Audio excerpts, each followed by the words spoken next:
Hi all, இன்றைக்கி நம்ம சுசியம் எப்படி பண்ணுறதுன்ட்டு பார்க்கலாம். கடலைப்பருப்பு 200 கிராம், வெல்லம் 200 கிராம், தேங்காய் 100 கிராம், மைதா 200 கிராம், அரிசி மாவு 2 டீஸ்பூன், உப்பு தேவையான அளவு. ஃபர்ஸ்ட் நம்ம ஒரு கடாயை எடுத்துக்கலாம் அண்ட் அதில் நம்ம பொடி பண்ணி வச்சுருக்க வெல்லம் எடுத்துக்கலாம். இந்த வெல்லத்து கூட நம்ம கொஞ்சோண்டு தண்ணி சேர்த்துக்கலாம். ஸோ இந்த ஸ்டெப் நம்ம எதுக்காக பண்ணுறோன்னு பார்த்தீங்கன்னா, வெல்லத்தில் நிறைய மண் இம்ப்யூரிட்டிஸ்லாம் இருக்கும். ஸோ அதை நம்ம தனியாக பிரிக்கிறதுக்காக தான் இந்த ஸ்டெப் நம்ம பண்ணுறோம்.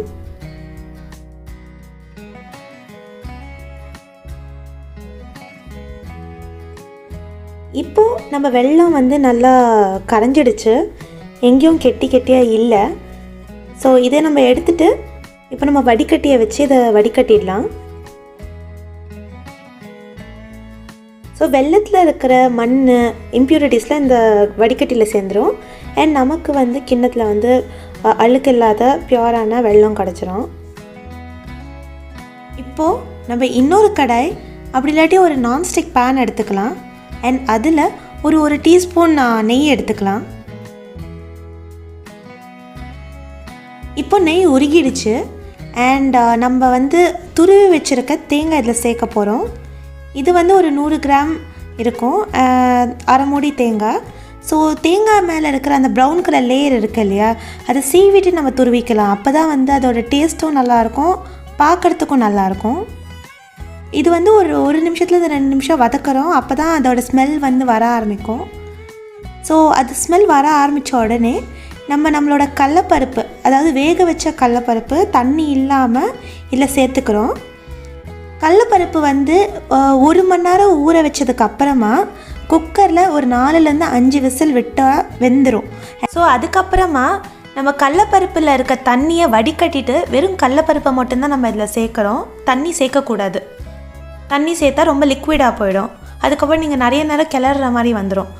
ஸோ வெறும் கடலைப்பருப்பை சேர்த்துட்டு அது நீங்கள் கிளற கடலைப்பருப்பு மசிஞ்சிடும். அப்படி ஒரு வேளை மசியில் கொஞ்சம் ஹார்டாக இருக்குன்னு நினச்சிங்கன்னா நீங்கள் உங்கள் கரண்டியை வச்சு இல்லாட்டி கொஞ்சம் மத்து வச்சு மசிச்சு விட்டுருங்க. ஏன்னா சில பேருக்கு பார்த்திங்கன்னா ஒன்றும் பாதியமாக மசிஞ்சிருந்தால் பிடிக்கும். ஸோ அந்த மாதிரி இருக்கவங்க ஒன்றும் பாதியமாக மசிச்சிருங்க, இல்லாட்டி ஒரு எக்ஸ்ட்ரா விசில் விட்டு வேக வச்சுருங்க உங்கள் கடலைப்பருப்பை. இப்போ பார்த்திங்கன்னா நம்ம தண்ணியை ஊற்றலை, கடலைப்பருப்பில் இருக்க தண்ணி நம்மளுக்கு இந்த மாதிரி லிக்விட் ஆகிடுச்சு. ஸோ இந்த மாதிரி ஸ்டேஜில் நம்ம வடிகட்டி வச்சுருக்க வெல்லம் இருக்கு இல்லையா, அது நம்ம ஆட் பண்ணிக்கலாம். இப்போ இது எல்லாத்தையும் நல்லா மிக்ஸ் பண்ணிக்கலாம்.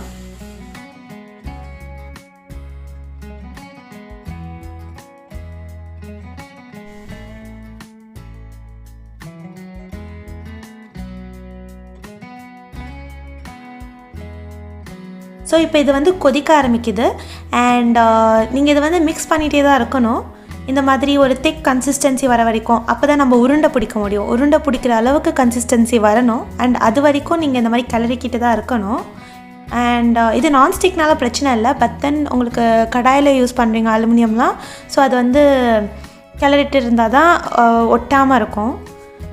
ஸோ இப்போ நம்ம இது ஆறிடுச்சு. ஆறினதுக்கு அப்புறமா நம்ம உருண்டை பிடிச்சிக்கலாம். நம்மளுக்கு எந்த சைஸில் தேவையோ அந்த சைஸில் உருண்டை பிடிச்சிக்கலாம்.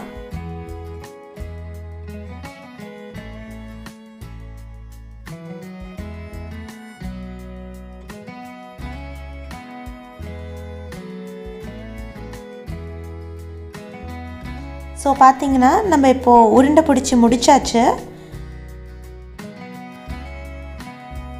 ஸோ இப்போ இன்னொரு பவுலில் நம்ம மைதா,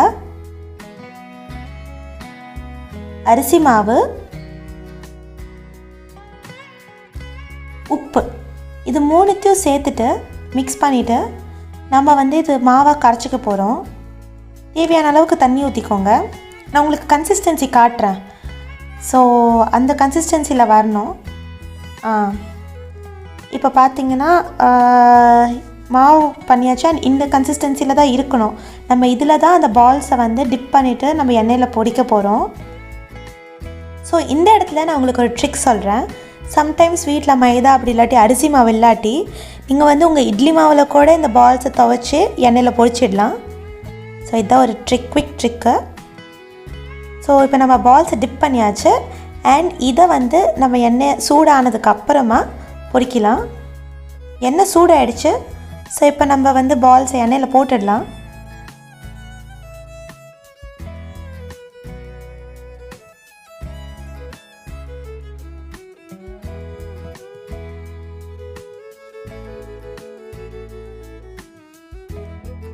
ஸோ இப்போ கொஞ்சம் வெந்ததுக்கு அப்புறமா நம்ம இதை வந்து திருப்பி போட்டுடலாம்.